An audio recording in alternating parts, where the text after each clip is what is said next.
அம்மா ஆட்டிசத்துக்கு என்னம்மா மருந்து அப்படின்னு கேட்குறாங்க. இந்த பிள்ளைங்களுக்கு வரக்கூடிய எப்பிலெப்சியாக இருக்கட்டும், அல்லது ஆட்டிசமாக இருக்கட்டும், அல்லது மென்டலி ஈடாட்டாக இருக்கட்டும், இதில் நிறைய கேட்டகரி இருக்குது. இவங்க ரொம்ப ஓவர் ஆக்டிவ் பண்ணுறாங்க, ஹைப்பர் ஆக்டிவிட்டி அப்படின்னு சொல்கிறாங்க. தகுதிக்கு மீறி அவங்களுடைய செயல்திறன்கள் ரொம்ப அளவு கடந்து அவங்க குதிக்கிறது, பிறக்கிறது எல்லாமே அப்படி இருக்கிறாங்க. இந்த முத்திரை மூலமாக யோகா அனுபவத்தின் உச்சகட்ட நிலையை நீங்கள் அடையலாம். யோகா அனுபவத்தின் உச்சகட்ட நிலையான சகசிரதல தாமரை விரியக்கூடிய அனுபவத்தை நீங்கள் பெறலாம். இது 9/2/2025 ஞாயிற்றுக்கிழமை அன்று 1008 தீப தரிசனத்தோடும் திரு அம்பல சக்கரத்தோடும் நவக்கிரக ஜோதியோடும் நமக்கு காட்சி தருகின்றது. 10/2/2025 திங்கட்கிழமை காலை 7 மணிக்கு, அதாவது 5 மணிக்கு அகோல் பாராயணம் தொடங்குகின்றது. 7 மணிக்கு கும்ப அபிஷேகம் நடக்கின்றது. அதனால் இதில் கலந்து கொள்ள விருப்பமுள்ள எல்லா அடியவர் பெருமக்களும் நீங்கள் உங்கள் டிக்கெட்டை முன்கூட்டியே பதிவு பண்ணிக்கோங்க. 9ஆம் தேதி இங்கே இருந்தால் தான் நீங்கள் தீப தரிசனத்தை பார்க்க முடியும், அம்பல சக்கரத்தை பார்க்க முடியும், அருளாள பெருமக்களுடைய அருள் நிலைகளை உள்வாங்கிக் கொள்ள முடியும். ஒவ்வொருத்தட்டிருந்தும் பரவக்கூடிய எலக்ட்ரோ மேக்னட்டிக் பவர்கள் உங்களுக்கு சேரும். அதை நீங்கள் உள்வாங்கி கொண்டு நீங்கள் வாழலாம் குழந்தைங்களா.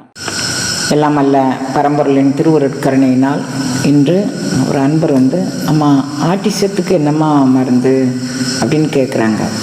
ஏற்கனவே என்கிட்ட எப்பிலெப்சிக்கு என்ன மருந்து அப்படின்னு கேட்டு எனக்கு பர்சனலாக 2-3 பேர் தகவல் கொடுத்துருந்தாங்க. இவைகள் எல்லாமே நமக்கு சில கடந்த பிறவிகளில் உண்டான பல காரணங்களால் விளையக்கூடியதான். இந்த பிள்ளைங்களுக்கு வரக்கூடிய எப்பிலெப்சியாக இருக்கட்டும், அல்லது ஆட்டிசமாக இருக்கட்டும், அல்லது மென்டலி ஈடாட்டாக இருக்கட்டும், இதில் நிறைய கேட்டகரி இருக்குது. டவுன் சிண்ட்ரம் அப்படி நிறையா வருது. அப்போ நம்ம இதெல்லாம் என்ன காரணம், எதனால இப்படி இருக்குது, இவங்க ரொம்ப ஓவர் ஆக்டிவ் பண்ணுறாங்க, ஹைப்பர் ஆக்டிவிட்டி அப்படின்னு சொல்கிறாங்க. தகுதிக்கு மீறி அவங்களுடைய செயல்திறன்கள் ரொம்ப அளவு கடந்து அவங்க குதிக்கிறது, பிறக்கிறது எல்லாமே அப்படி இருக்கிறாங்க. இதுக்கெல்லாம் நாங்கள் என்ன செய்யணும் அப்படின்னு கேட்குறாங்க. முதல்ல இது 2 பேருக்குமே இது ஒரு பயிற்சி தேவை குழந்தைங்களா. பெற்றோருக்கும் அது தேவை, குழந்தைங்களுக்கும் அது தேவை. 2 பேருக்குமே நம்ம ஒரே பயிற்சி தான். அது இவங்களா இருந்தாலும் அவங்களா இருந்தாலும். பிள்ளைங்க எப்படிமா அதை செய்வாங்க அப்படின்னு சொல்லி நீங்கள் கேட்கலாம். பிள்ளைங்க செய்கிறதுக்கு இப்போ தனியாக அதுக்கான சில பேண்டேஜ் எல்லாம் இருக்குது. அதை பிள்ளைங்க கை வலிக்காமல் அதை போட்டு விடலாம். போட்டு விட்டுட்டு அவங்கள பார்வையாளராக இருந்து அவங்க நம்ம எதிரால் இருந்து அவங்க முதுகு தண்டு நிமிர்ந்து இருக்கிற மாதிரியும், இது கொஞ்சம் எஃபோர்ட் அதிகமாக தான் எடுக்க வேண்டியது இருக்குது. நானே அது மாதிரி குழந்தைகளை நிறைய ஹேண்டில் பண்ணியிருக்கிறதுனால அதில் என்னென்ன ட்ராபேக் இருக்குது அப்படிங்கிறதெல்லாம் எனக்கு தெரியும். இப்படியெல்லாம் எடுக்க சோம்பேறிப்பட்டே நிறைய பேர் அந்த செயல்திறனை அவங்க விட்டுருதாங்க. ஆனால் நம்ம கொஞ்சம் முயற்சி பண்ணணும்னு வச்சுக்கோமே, அப்போ நமக்கு எல்லாமே நல்ல மாதிரி நடக்கும். நீங்கள் செய்ய வேண்டியது நம்பிக்கையோடு இந்த செயல்களை செய்ய வேண்டியதுதான். வேறு நம்ம இதுக்கு ஒன்றும் சொல்கிறதுக்கு இல்லை. இதுக்கு நான் ஒரு சின்ன பிராய சித்தங்கள் நான் சொல்கிறேன், அதை நீங்கள் பண்ணிக்கலாம். எங்கேயாவது பூனை உங்கள் வீடு தேடி வந்துச்சுன்னா அதுக்கு பால் விட்டுறது, அதுக்கு ஏதாவது அதுக்கு பிடிச்ச மாதிரி ஏதாவது ஒன்று போடுறது. இந்த மாதிரி குறைபாடுகளுக்கு காரணம் இந்த பூனை மாதிரி சில பிராணிகளை நாம் ஏதோ ஒரு வகையில் டார்ச்சர் பண்ணியிருக்கிறோம் அப்படின்னு அர்த்தம். இப்போ சின்ன வயசில் ஆணிமாண்டவியர் அப்படின்னு சொல்லி ஒரு யோகி ஒருத்தர் இருந்தார். அவர் என்ன பண்ணார் அப்படின்னா, இந்த தட்டார்னு நம்ம இடத்துல சொல்லுவோம், மழை பெஞ்ச நேரத்தில் கொஞ்சம் நீளமாக காம்பு இருக்கும், இறக்குகள் 2 இறகு இருக்கும், பொடி தலையாக இருக்கும், அதை பிடிச்சி விளையாண்டுக்கிட்டு இருந்திருக்கிறார் அந்த தட்டானை பிடிச்சி. அப்புறம் ஒரு யோகியாக போயிட்டார். அப்புறம் அவர் யமதர்மன் நம்ம காலகதி அடையும் போது யமதர்மனுடைய இடத்துக்கு போகும்போது யமதர்மன் இவர் செய்த நன்மை தீமை 2ஐயும் ஆராய்ச்சி பண்ணி நமக்கு பிறவி கொடுப்பார். அப்படி தர்மராஜா முன்னால் இவர் கொண்டு நிறுத்தப்பட்ட உடனே இவருக்கு கழுமரத்தில் ஏற்றுதா மாதிரி ஒரு வினை இருக்குது அப்படின்னு சொல்லிட்டாங்கண்ணா. கழுமரத்தில் ஏற்றுவது மாதிரி இவர் பிறந்ததுலேருந்தே யோகியாக வளர்ந்துருக்கிறாரு. அவருக்கு தெரியல என்ன பண்ணுறது அப்படின்ட்டு. ஆமாம், நீங்கள் என்ன பண்ணீங்க, ஏன் எனக்கு கழுமரத்தில் ஏற்றுதா மாதிரி ஒரு பிரச்சனையை கொண்டு வந்தீங்க, இல்லை நீங்கள் சின்ன வயசில் தட்டானை பிடிச்சி டார்ச்சர் பண்ணிட்டு இருந்தீங்க, அந்த உயிர் பணியை அந்த உயிருக்கு இதம் அல்லாது செஞ்சதுனால உங்களுக்கு இது மாதிரி ஒரு பணி. அப்படியா, அறியாத பருவத்தில் செய்த எதுக்கும் நீங்கள் தண்டனை கொடுக்க கூடாது. நான் இன்னைக்கு உங்கள்கிட்ட ஒரு வரம் கேட்குறேன். 13 வயசு வரைக்கும், டீனேஜ் வரைக்கும் எந்த குழந்தைங்க தவறு செஞ்சாலும் நீங்கள் மன்னிக்கணும். அதுவும் போக ஒன்றுமே செய்யாத என்ன அறியாத வயதில் சென்ன எனக்காக வேண்டி யமதர்மன் ஆகிய நீங்கள் ஒரு தண்டனை கொடுத்தீங்க, நான் அதை ஏற்றுக்கிறேன், எனக்கு ஒன்றும் பிரச்சனை கிடையாது. ஆனால் நீங்கள் என்ன பண்ணுறீங்க, இந்த பூலோகத்தில் போய் விதுரரா, மகாபாரதத்தில் அண்ணன் தம்பி 3 பேர், அதில் விதுரர்னு ஒருத்தர், அவன் துரியோதனனால் அவ்வளவு அவமானம், தாசி மகன் தாசி மகன் தாசி மகன். அப்படி தாசின்னா அடிமை தொழில் செய்கிறவர்கள் அப்படின்னு பேர், வித்தியாசமான கருத்து கிடையாது. தாசி மகன்னா வேலைக்காரி மகன் அப்படின்னு அர்த்தம்.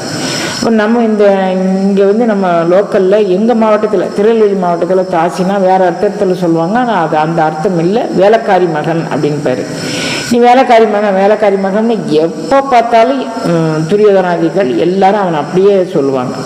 அப்போ அந்த பிராணியை சித்திரவதை பண்ணதுனால இவர் மனதில் அப்பப்போ காயம் வந்துக்கிட்டே இருக்கு பாருங்க. இப்படி மாதிரி ஒரு காயம் நமக்கு வந்துக்கிட்டே இருக்கும். ஆனால் இது அப்படியே தான் போயிடுமா அப்படின்னா, இறைவன் ஒரு மிகப்பெரிய சுக்கம் வச்சிருக்கிறான். உன் கையில் உன் விதியை நிர்ணயம் பண்ணிக்கிறேன்ப்பா. செய்த பிழைக்கு பிராயச்சித்தமாக இறைவன்கிட்ட போய் மன்னிப்பு கேட்கறது, இனி அப்படி ஒரு பிழையை நான் செய்யக்கூடாது அப்படின்னு விண்ணப்பம் வச்சுக்கிறது. நமக்கு ஏற்கனவே பழகி பழகி பழகி இப்போ பொய் சொல்லவும் பொய் சொல்லிக்கிட்டே இருப்பான், திருடுறவன் திருடிக்கிட்டே இருப்பான். அது திருத்துறன்னு நினச்சான், திருந்தன்னா நினைப்பான், முடியாது. அதனால் சொல்கிறவன் சொல்லிட்டே செய்கிறவன் செஞ்சிட்டே இருக்கிறதுனால அப்படி இருந்தால் இதுக்கு பிராயச்சித்தமே கிடையாது. ஒரு தடவை நம்ம இறைவன்கிட்ட எனக்கு தப்புன்னு தெரிஞ்சு போச்சு, நான் இனிமேல் செய்ய மாட்டேன் அப்படின்னு மன்னிப்பு கேட்டுட்டு நீங்கள் இறைவனை சரணடைஞ்சிங்கன்னா இறைவன் உங்களுக்கு எல்லா வகையிலையும் உறுதுணையாக இருப்பான். அதனால் நம்ம சாதாரண விஷயங்கள், இதுக்கு பின்னணி நிறைய இருக்குது குழந்தைங்களா, மலைய வேண்டாம். இப்போ நான் உங்களுக்கு சில முத்திரைகள் சொல்கிறேன். இதுக்கு பேர் மிருகி முத்திரை அல்லது மான் முத்திரைன்னு பேர். நடுவிரலும் சுண்டு விரலும் அப்படி இணைச்சிக்கிறீங்க. இந்த கட்டை விரலை கொண்டு போய் இந்த ஃபஸ்ட்டு பேலஞ்சில் இப்படி வைக்கிறீங்க. இங்கே பாருங்கள், நடுவிரல் சுண்டு விரல் ரெண்டையும் இப்படி வச்சுக்கிட்டு, நடுவிரல் சுண்டு விரல் ரெண்டையும் இப்படி வச்சுக்கிட்டு கட்டை விரலை உள்பக்கமாக, இது இப்போ நம்ம நுனியில் வைக்க சொல்லுவோம், அது இல்லை. இது மிருகி முத்திரைக்கு நுனியில் வைக்க வேண்டாம், கொஞ்சம் உள்ள தள்ளி கொஞ்சம் நுனி நீட்டிக்கிட்டு இருக்கா மாதிரி, அது மாதிரி அப்படி வச்சுட்டு வழக்கம் போல் முதுகு தண்டு நிமிர்ந்து இருக்கணும். தொடக்கி உள்ளார தான் நம்ம கை இருக்கணும், அப்போ தான் நம்ம மார்பு பகுதி விரியும். அது மாதிரி நிமிர்ந்து உட்கார்ந்துக்கிட்டு இந்த மிருகி முத்திரையை 20 நிமிடம், காலையில் 20 நிமிடம், மத்தியானம் 20 நிமிடம், சாயங்காலம் 20 நிமிடம், இதில் ஒரு பேண்டேஜ் மாதிரி அந்த குழந்தைங்களுக்கு போட்டு அதுக்கு முதுகு நிமிர்ந்து இருன்னு சொன்னால் இருக்காதுங்க. நீங்கள் யாரேனும் ஒருத்தர் அது பக்கத்தில் உட்காந்து அந்த குழந்தைங்கள இப்படி இடுப்பில் கை போட்டுட்டு அவங்கள நிமித்தி உட்கார வச்சு காலில் சமணம் போட்டு அது மாதிரி ஒரு பேண்டைடெல்லாம் போட்டு நிமித்தி உட்காந்துச்சுக்கிட்டு செஞ்சீங்கன்னா, நான் இது மாதிரி சிரத்தை எடுத்து செஞ்சவங்க 60% பேர் நான் பெரிய ஓஹோன்னு வந்துட்டாங்க அப்படின்லாம் சொல்ல மாட்டேன். ஆனால் அவங்க பட்ட பாட்டுக்கு தன்னாலே பாத்ரூம் போகிறது, தன்னாலே லெட்டின் போகிறது, தன்னாலே குளிச்சுக்கிறது, தன்னாலே சாப்பிட்டுக்கிறது, இது எல்லாம் செய்யக்கூடிய அளவுக்கு அவங்க வந்திருக்கிறாங்க குழந்தைங்கள. நான் ஒரு 100 குழந்தைங்களுக்குனால நான் இதில் சிகிச்சை அளித்து அவங்க நல்லா ஆயிருக்காங்க. இப்போ இது பேர் மிருகி முத்திரை. இந்த ஒரு முத்திரை போதுமானா இது போராது.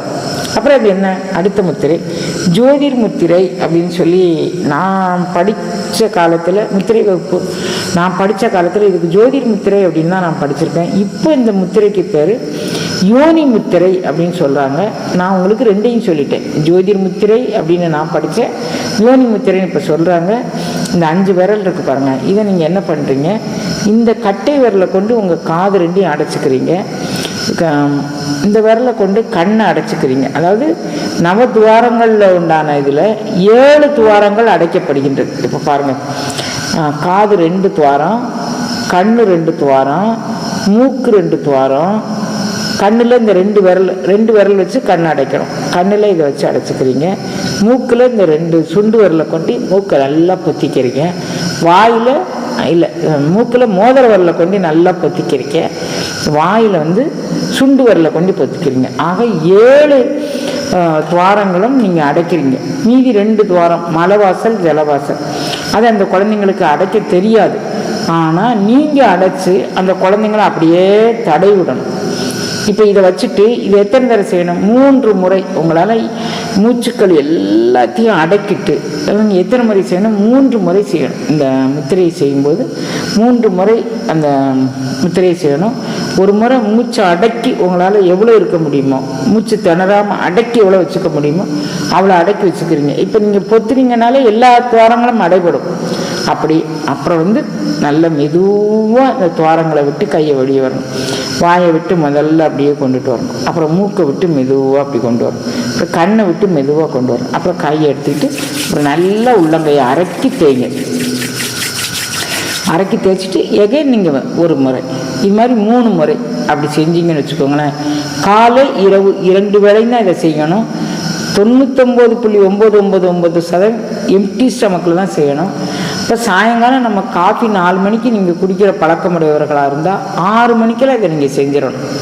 அப்படி நீங்கள் செஞ்சீங்கன்னா இந்த முத்திரை மூலமாக யோகா அனுபவத்தின் உச்சகட்ட நிலையை நீங்கள் அடையலாம்.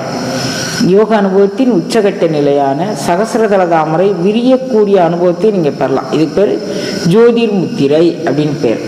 அப்போ அதையும் பெறலாம்.